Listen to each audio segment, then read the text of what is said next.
Si je suis gouverneur dans un État au Canada et qu'il savait que ma région soit en sous-population ou alors que je sois sous-peuplé, oui, qu'est-ce que je vais faire?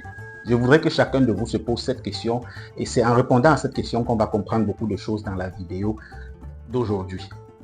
Premièrement, je vais chercher à faire peupler la population parce que la main-d'œuvre est nécessaire pour développer un pays ou alors une région. Vous savez que au Canada, les régions comme le Québec et autres, Montréal et tout, sont un peu considérés comme des pays.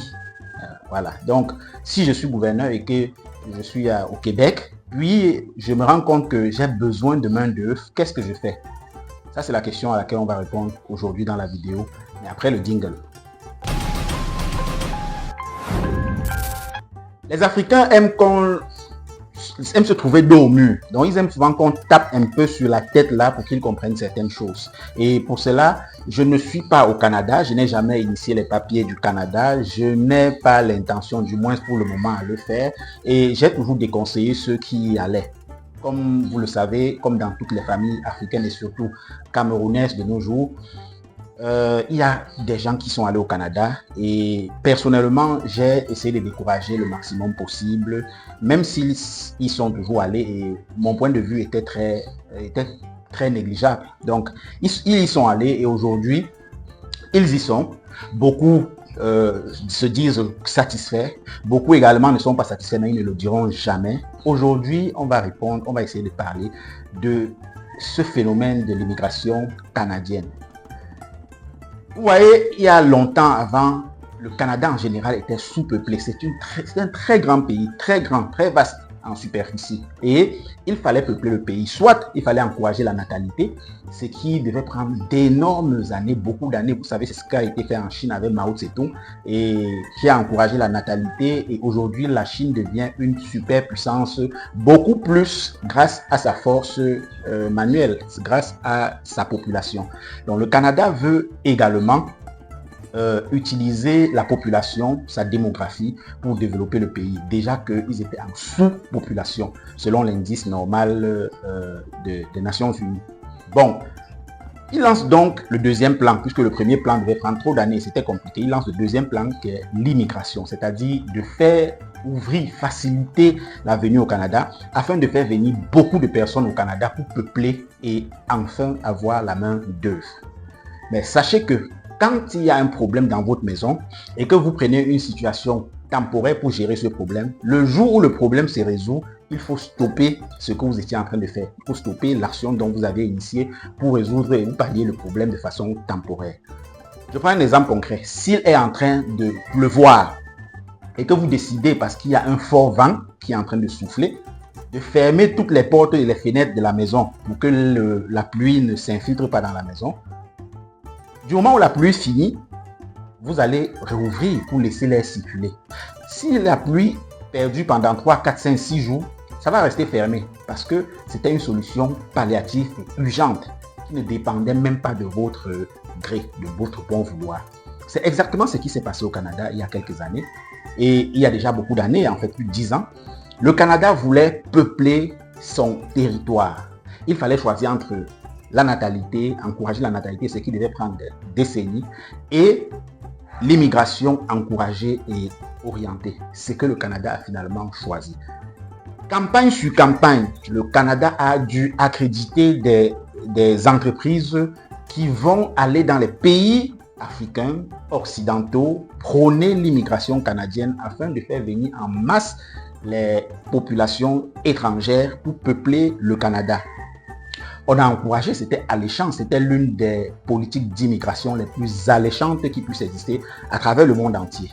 C'est pour cela que, d'ailleurs, généralement, vous voyez les pays africains être les plus immigrants, mais dans le cas actuel du Canada, la Chine était l'une des populations les plus immigrantes, ce qui montre la qualité de l'offre qu'avait prôné le Canada au départ.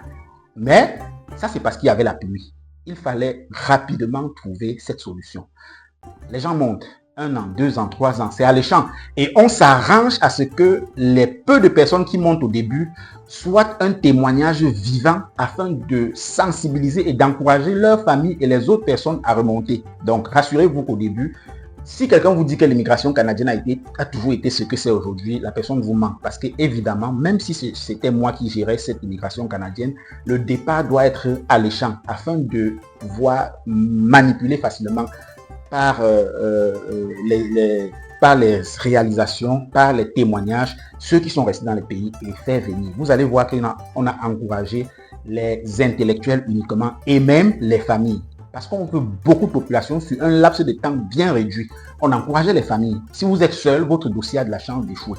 Mais si vous êtes nombreux, on fait venir facilement. Le dossier passe rapidement et coûte même moins cher. Donc, on encourageait les gens à venir en famille afin de peupler et surtout de peupler sur différentes tranches d'âge. Les enfants, les adolescents, les grands et même les vieux. Des familles ont vu leurs grands-parents jusqu'à la dernière descendance se retrouver au Canada en 2 ans. Les procédures étaient très compliquées. Mais aujourd'hui, beaucoup de personnes sont arrivées au Canada et ont eu de belles vies, surtout les premières personnes. Les premières personnes à être arrivées au Canada. Les témoignages étaient vivants, beaucoup de personnes sont remontées. Mais aujourd'hui, on est en train de dire aux gens que ça ne va plus. Même ceux qui sont au Canada signalent à leurs frères du pays que ça ne va plus. N'initiez plus les papiers parce que ce n'est plus ce que vous pensiez.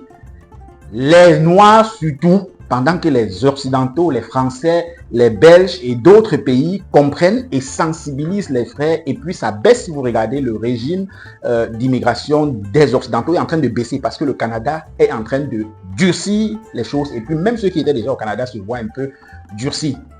Mais dans nos pays africains, nos frères continuent à pousser, malgré qu'on leur dise que ce n'est plus bon. Ils poussent. Des gens vendent leur terrain, leur unique terrain qu'ils avaient acheté. Des gens vendent leur maison. Des gens se prennent même des dettes colossales pour aller au Canada. N'ayons pas à pleurer dans quelques semaines ou dans quelques mois. Ça, c'est ce qu'on souhaite. C'est tout le mal qu'on souhaite nos frères qui sont en train de vouloir partir. Parce que aujourd'hui, c'est officiel. Les informations ne se cachent plus comme avant. Allez sur Internet. Allez même sur les sites officiels du Canada. Le Canada est en train de visser les procédures d'immigration. Non seulement il visse les procédures d'immigration parce qu'on ne veut plus que les gens montent. On a déjà la pluie est terminée, il faut qu'on ouvre les fenêtres puisque on a déjà réussi à peupler. Au contraire même, le Canada s'estime déjà dans certaines régions surpeuplé. Il faut donc chasser certaines personnes. C'est ce qui est en train d'être fait. C'est ce qui est en train d'être fait. Regardez dans cette vidéo par exemple, un Français qui se trouve expulsé et chassé. Regardez par exemple. Voilà bientôt 7 ans que Loïc Bizel a posé ses valises à Montréal pour faire ses études et bâtir une carrière de spécialiste dans son domaine, l'homosexualité dans l'Église catholique. Je me suis intéressé à l'histoire religieuse du Québec et là je suis en train de finir ma thèse, je l'ai déposée. C'est un aboutissement vraiment fort. Son quartier, comme sa vie et ses projets d'avenir au Québec, ce Français de 30 ans devra peut-être les abandonner malgré lui. Le gouvernement du Québec a suspendu sans préavis le 31 octobre dernier le programme d'immigration dont dépendait sa résidence permanente au Canada. Ça, c'est mon visa d'études. C'est toujours des procédures qui sont longues, qui sont coûteuses. Avec aujourd'hui un prêt étudiant à rembourser et une spécialisation de recherche sur le Québec, le doctorant devrait pouvoir bénéficier d'un répit grâce à un nouveau visa temporaire une fois son diplôme validé. Mais il garde le sentiment d'être maintenu dans la précarité par les autorités de la province, malgré ses efforts. C'est mon avenir professionnel qui va être en jeu, alors que j'ai travaillé pour, j'ai fait tout pour, parce que nous fait miroiter qu'on va pouvoir rester, que le Québec a besoin d'immigrants francophones diplômés. Finalement, on dit que c'est plus possible du jour au lendemain. Et il y a un sentiment très fort d'incompréhension. La décision des autorités suspend sans préavis le volet diplômé du programme de l'expérience québécoise, mais aussi le programme régulier des travailleurs qualifiés. Objectif, selon le ministre en charge du dossier, contrôler et mieux anticiper les besoins de la province en immigration. 2 objectifs. S'assurer que 2025 soit une année qui soit contrôlé et qu'on soit autour de 64 000 personnes. Si on n'avait pas pris cette décision courageuse, on aurait pu frôler le 70 000 immigrants permanents. C'est beaucoup trop pour notre capacité d'accueil. Et deuxièmement, ceci nous donne la marge de manœuvre pour avoir une discussion franche, mais aussi honnête pour la prochaine planification 2026. C'est nécessaire. Il faut comprendre quelque chose. Les Noirs n'aiment pas comprendre quand on parle tout simplement. Quelle que soit la preuve que vous faites au Noir, il va se dire que vous le détestez et vous ne voulez pas qu'il vienne seulement. Ok. Les gens qui sont en train d'y aller, puisque la pluie est terminée, on a cessé, on a fermé. Ces gens-là, normalement, vont avoir des procédures très, très compliquées. Ceux qui y sont déjà et qui avaient même des cartes de séjour déjà, c'est-à-dire qui étaient déjà, qui avaient déjà des cartes de résidence, au moment de renouveler leur carte de résidence, on refuse. On leur dit non, on ne peut pas renouveler les cartes de résidence. Ça, c'est les changements des règles parce que ce n'est pas ce qui était prévu. Mais tellement le Canada a dû résoudre son problème. Et maintenant, il s'en fout de qu'est-ce que ça va créer comme préjudice à ceux qu'on va décider d'expulser parce qu'on veut remettre les choses à la norme. On s'en fout, ce n'est pas des Canadiens. Donc, vous avez toujours eu à croire que quand on arrive au Canada, on est traité comme un Canadien. Et c'était vrai parce qu'il fallait vendre ce rêve-là afin de faire venir une bonne quantité de population bien triée sur le tas. Mais aujourd'hui, ce n'est plus le cas. Le Canada dit officiellement mettre au-devant les Canadiens de souche. Les emplois de gouvernement qui étaient ouverts à tout le monde sont fermés aujourd'hui et même les Canadiens n'ont plus facilement accès. C'est totalement fermé et rien que les Canadiens qui y postulent. Il n'y a plus d'accès pour les immigrés, que ce soit africains, occidentaux ou rien ou tout ça là. Il n'y a plus d'accessibilité pour eux. Parce que vous voyez déjà là que les droits ne sont plus les mêmes. Ce qui n'était pas le cas il y a 5 ans, il y a 3 ans.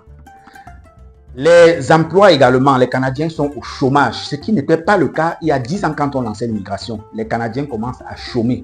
Puisqu'on a recruté des cerveaux, des têtes pensantes, les meilleures graines des pays des immigrés, la concurrence est forte. Et du coup, les Canadiens se trouvent menacés. Les Canadiens ne sont plus les meilleurs sur le plan capacité. Et du coup, les entreprises recrutent beaucoup plus les immigrants. Alors, les Canadiens sont au chômage, crient au ras-le-bol. Le gouvernement écoute les Canadiens de souche parce que, à fermer la porte pour la pluie, on a dû oublier qu'il devait avoir un manque d'oxygène. Il faut urgemment ouvrir la porte afin de faire respirer les Canadiens de souche. C'est ce qui est en train de se passer. Beaucoup de personnes continuent à être dans les rangs, dans les ambassades pour faire le test du français. Écoutez ce que l'on vous dit. Ouvrez grand vos oreilles et écoutez. Il ne faut pas que vous ayez des larmes insuffisantes pour pleurer la quantité de pleurs dont vous allez rencontrer de l'autre côté. Il y a même des personnes qui sont arrivées au Canada et arrivées, on leur modifie totalement. Donc, ils se trouvent obligés, pas parce qu'ils étaient embauchés, mais arrivés, ils se trouvent obligés après son séjour de trouver une méthode, un plan B pour s'en sortir et virer afin de pouvoir avoir les papiers de résidence. Mais jusque-là, ils ne les ont pas. Faites-vous conseiller. Qu'est-ce que vous en pensez en commentaire? Dites-le nous, nous serons très ravis de vous lire. Mais il faut que nos populations africaines surtout, parce que nous parlons et nous prêchons cela pour les Africains. Mes frères africains, apprenez à vous suffire de vos propres moyens. Le terrain que vous vendez à 4 millions, la maison que vous vendez à 8 millions, ça fait 10 millions. Les 3 ou 4 millions que vous prêtez pour aller suffisamment gagner afin de vous lancer là-bas, je suggère que vous allez quitter même de votre pays et que vous allez dans un pays autre, frère africain. Quittez le Cameroun, allez au Sénégal. Quittez le Sénégal, allez au Cameroun. Quittez le Sénégal, allez en Côte d'Ivoire. Quittez le Gabon, allez au Togo. Le Togo, allez au Mali. Et ça, au moins en Afrique, ça peut se comprendre. Arrêtez de penser que l'Eldorado est ailleurs. Je répète, arrêtez de penser que l'Eldorado est ailleurs. Je répète pour une dernière fois, arrêtez de penser que l'Eldorado est ailleurs. Sur ce, je vais vous dire à Bimte.